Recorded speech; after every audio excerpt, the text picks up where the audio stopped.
হাটহাজারী উপজেলার মেখল ইউনিয়নের ঐতিহ্যবাহী সংগঠন স্বপ্নছায়া ক্লাবের উদ্যোগে আয়োজিত সেবামূলক সংগঠন স্বপ্নছায়া ক্লাব ফুটবল লীগের বর্ণাঢ্য ফাইনাল খেলা ও পুরস্কার বিতরণী অনুষ্ঠান উৎসব মুখর পরিবেশে Fazlul Kader Chowdhury ideal school and college মাঠে সোমবার বিকেলে অনুষ্ঠিত হয়েছে।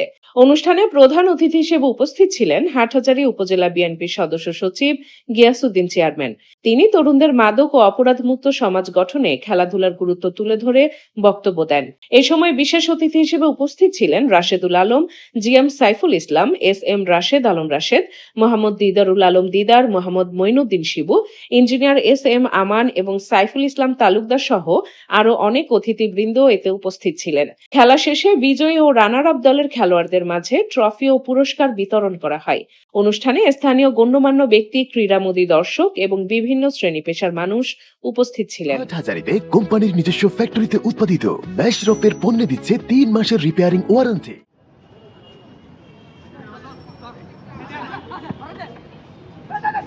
রেফারির সিদ্ধান্ত হবে চূড়ান্ত সিদ্ধান্ত, যে কোনো সিদ্ধান্ত দুদলকেই মেনে নিতে বাধ্য থাকবেন, অন্যথায় রেফারিকে জানিয়ে দেওয়া হয়েছে।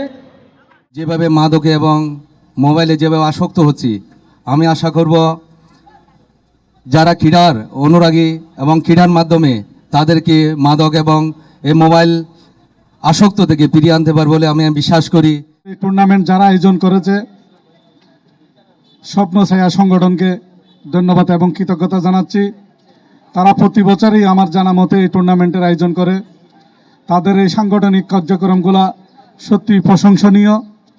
আমি তাদের এই কার্যক্রমগুলাকে ধন্যবাদ এবং কৃতজ্ঞতা জানাচ্ছি। আমি ভাই যখনই খেলার কথা বলেছে তখনই আমার পকেটে যদি 10টা টাকা থাকে ওটা আমি দিয়ে দিয়েছি, সেটা হাটহাজারী কলেজ মাঠ হোক, সেটা ইসাপুর হোক। কামালপাড়া যুব সংঘ যখন চট্টগ্রাম ডিভিশন চ্যাম্পিয়ন হয়েছিল তখন আমি স্পন্সর করেছিলাম।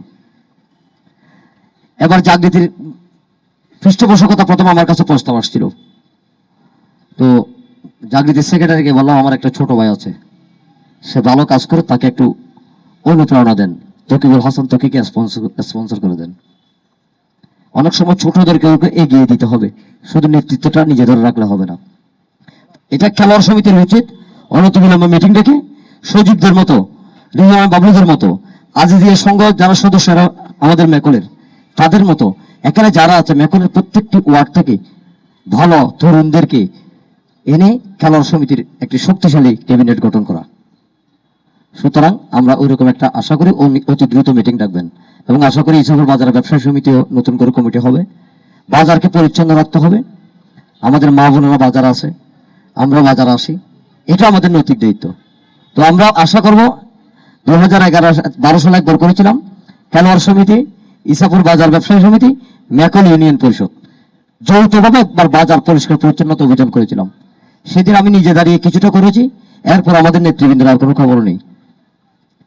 ভাই নিজের জামাটা যেমন ময়লা হয়ে গেলে আপনার দামি টি শার্টটা আপনি লন্ড্রিতে দেন অথবা সার্ফ এক্সেল দিয়ে পরিষ্কার করে গাইয়ে দেন, ঠিক আমাদের নেতা তারেক রহমান মাননীয় প্রধানমন্ত্রী তিনি প্রতি সপ্তাহে আপনার নিজ নিজ এলাকাকে পরিচ্ছন্নতা কর্মসূচি দিয়েছেন। পরিষ্কার পরিচ্ছন্নতা হচ্ছে ইমানের অঙ্গ। আমাদের মাননীয় এমপি মহোদয়, মাননীয় ভূমি প্রতিমন্ত্রী, পার্বত্য চট্টগ্রাম বিষয় প্রতিমন্ত্রী ব্যারিস্টার মিয়া সাহেব, তিনি একজন খেলোয়াড় ছিলেন, তিনি ক্রিকেটকে ভালোবাসেন, তিনি মোহামেডান ব্লুজের প্রেসিডেন্ট ছিলেন, আছেন এখনো। ওনারা স্বপ্ন হাটহাজারীকে তরুণদেরকে দিয়ে একটা সুন্দর সমৃদ্ধ হাটহাজারী বিনির্মাণ। এই সুন্দর সমৃদ্ধ হাটহাজারী বিনির্মাণের এই পথ চলা হচ্ছে। স্বপ্নছায়ার মতো ক্ষুদ্র ক্ষুদ্র যে সংগঠনগুলি আছে একদিন ব্যাপক আকার ধারণ করবে। নাজিরহাট থেকে ক্যান্টনমেন্ট, সত্তরঘাট থেকে মদিনাঘাট, হাটহাজারীর মানচিত্রকে সুন্দর করার কাজ করতে হবে। এটাই স্বপ্ন দেখতে হবে স্বপ্নছায়া, ঠিক আছে কিনা? আমি গতবার বলেছিলাম স্বপ্নছায়াকে আপনি একটা বৃত্তির ব্যবস্থা করুন। এই আমাদের মেয়েটা আসছে, ওদের মতো স্টুডেন্টদেরকে আমরা ব্যাগ দেবো, জ্যামিতি বক্স দেবো, শিক্ষা সামগ্রী উপটোকন দেবো। এভাবেই তো সমাজের খুব সুন্দর কাজগুলি করতে হবে। তো এটাই হোক আমাদের প্রত্যাশা। এই জন্য আমাদের এখানে যারা আছি আমরা সকলে ইনশাআল্লাহ আন্তরিকভাবে কাজ করবো, এটা হচ্ছে আমাদের আশা।